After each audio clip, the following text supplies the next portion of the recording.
তাদেরকে নির্মমভাবে হত্যা করা হয়েছে এই জন্য। আরে সমস্যা না থাকে, সমস্যা না থাকলে এইগুলো বলে আজকাল জামানে আমি যদি করিও তাও তো আমি অত ই করি নাই, আমি প্রকাশ্যে জি আমি 2টা খতম দিছি তার জন্য, হ্যাঁ খতম দেশে করে না সারা বছর কোরআন শরীফ খতম দেশে। তার সপরিবারের জন্য।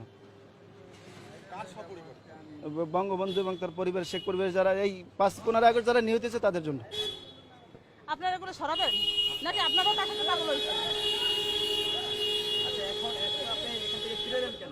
আমাকে ঢুকতে দিল না, ঢুকতে দেয় না, আমি তো গেছি, পুলিশে বাধা দিয়েছে। আমার নাম মাওলানা ওলিউল্লাহ, পিরিজপুর থেকে আসছি।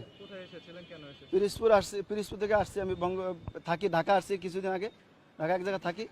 তো আমি তাকে খুব ভালোবাসি, বঙ্গবন্ধুকে খুব ভালোবাসি। আমার তো নাইমে যেতে ইচ্ছে করতেছে, আপনি নাকি গাড়ি নেবেন নাকি নাইমে আসছি এখানে তার বাড়িটা জিয়ারত করার জন্য আসছি। মাথায় সমস্যা, এটারও যদি মাথায় সমস্যা নাই তো তাহলে আমাদের তো সমস্যা সাথে আসছি জিয়ারত করার জন্য আসছি এবং তার জন্য খতম করে দোয়া, এখানে দোয়া করার জন্য আপনাদের তো আসছি। সমস্যা, আমি তো দেখছি আপনাদেরও সমস্যা, আপনাদের সমস্যা না তো তার সাথে এরকম কোন পারেন?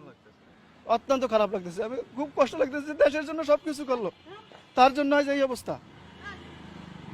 নাম